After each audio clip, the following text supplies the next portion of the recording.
Shalom saudara, selamat pagi. Bagaimana kabar saudara? Senang sekali dapat menjumpai saudara dalam Renungan Pagi Spiritual Life.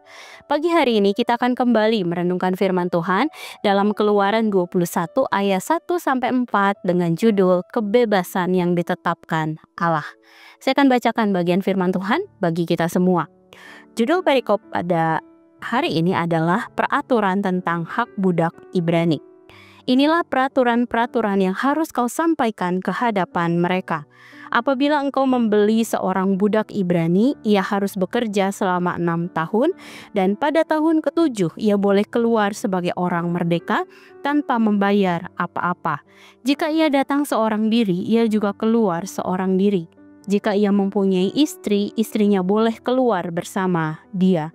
Jika tuannya memberikan kepadanya seorang istri dan perempuan itu melahirkan anak laki-laki dan perempuan itu dengan anak-anaknya tetap milik tuannya. Dan budak laki-laki itu harus keluar seorang diri. Saudara, hari ini dan beberapa hari berikutnya kita akan melihat peraturan tentang hak budak bangsa Ibrani. Memasuki pasal ini mungkin saja kita bertanya, mengapa bangsa Israel yang pernah menjadi budak selama kurang lebih 400 tahun juga memperbudak sesamanya?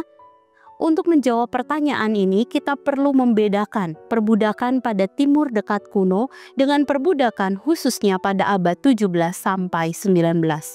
Perbudakan pada timur dekat kuno adalah sebuah sarana sosial yang digunakan untuk melindungi orang yang berasal dari suku atau klan yang kecil di dalam jumlah atau hidup dalam kemiskinan atau terlilit hutang dan lain sebagainya. Perlindungan ini kemudian mereka cari dari klan yang lebih besar dan kuat sehingga kehidupan mereka lebih terjamin. Salah satu bagian menarik dari ayat-ayat di atas yang baru saja kita baca adalah perbudakan Israel akan berlangsung selama 6 tahun dan tuannya kemudian akan membebaskan dia pada tahun ke-7 dengan tidak membayar tebusan apa-apa.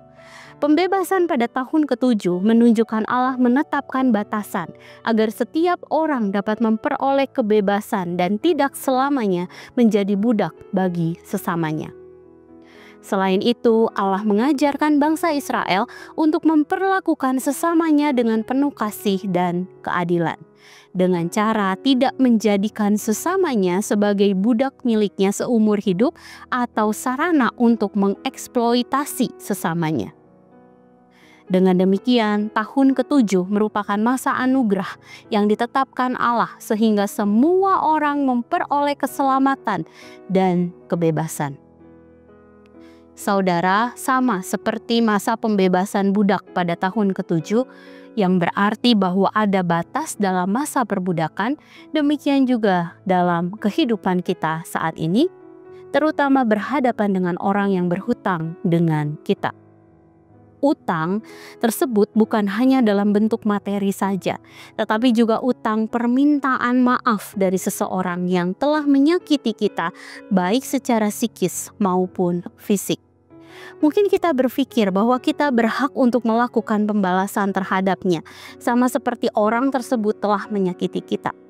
Namun pembacaan firman Tuhan hari ini mengingatkan bahwa ada batasan untuk kemarahan kita. Ingatlah bahwa sama seperti Allah yang telah mengampuni dosa-dosa kita, maka kita pun seharusnya mengasihi sesama kita, termasuk orang-orang yang menyakiti kita dengan kasih yang sama. Bebaskan mereka dengan kasih dan pengampunan yang telah Allah berikan kepada kita, dan hiduplah dalam damai sejahtera dan sukacita yang sejati. Saudara, mari sejenak kita merenungkan firman yang baru saja kita dengar. Saudara, adakah kita belum membebaskan seseorang dari utang seperti memberikan pengampunan kepadanya? Jika ada, mari datanglah ke hadapan Allah. Minta Allah untuk memberikan kemampuan kepada kita untuk mengasihi orang tersebut dengan cara membebaskannya dari kemarahan kita. Lalu mintalah Allah untuk melimpahi hati kita dengan damai dan sukacitanya senantiasa.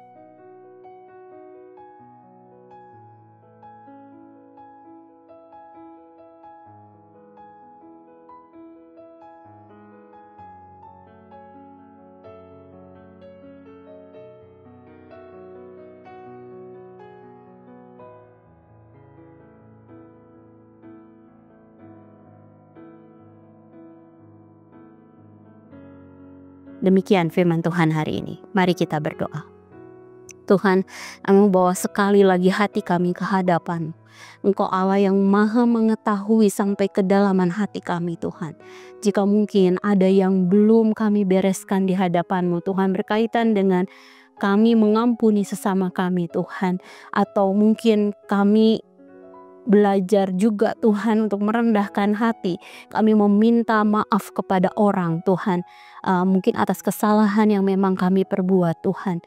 Jika ada hal-hal seperti ini yang belum kami kerjakan Tuhan, entah karena ego kami, entah karena rasa sakit yang kami terima Tuhan, tapi kami tahu Engkau akan memampukan kami Tuhan, untuk kami bisa melepaskan pengampunan itu, untuk kami bisa memberikan kebebasan Tuhan kepada sesama kami, untuk kami bisa mengasihi mereka sama seperti Engkau telah mengasihi kami Tuhan. Juga ajar kami Tuhan, untuk kami bisa mengampuni mereka sama seperti Engkau telah mengampuni kami Tuhan. Tolong kami Tuhan, sehingga hati kami benar-benar murni, dan kedamaian yang sejati itu, sukacita yang sejati itu bisa kami peroleh dalam hati kami Tuhan. Terima kasih Tuhan, terus pulihkan hati kami Tuhan, dan kami membawa seluruh keberadaan kami dalam tangan kasih-Mu. Terima kasih Tuhan, dan sepanjang hari ini juga kami mau memohon kepadamu, Engkau menolong kami di dalam melakukan segala hal yang perlu kami selesaikan hari ini. Engkau yang menjagai, menyertai kami, dan kami mau serahkan kehidupan kami hari ini ke dalam tangan-Mu. Terima kasih. Di dalam nama-Mu Tuhan Yesus kami berdoa, kami mengucap syukur. Haleluya. Amin. Selamat pagi saudara, selamat menjalani hari bersama dengan Tuhan. Tuhan Yesus memberkati.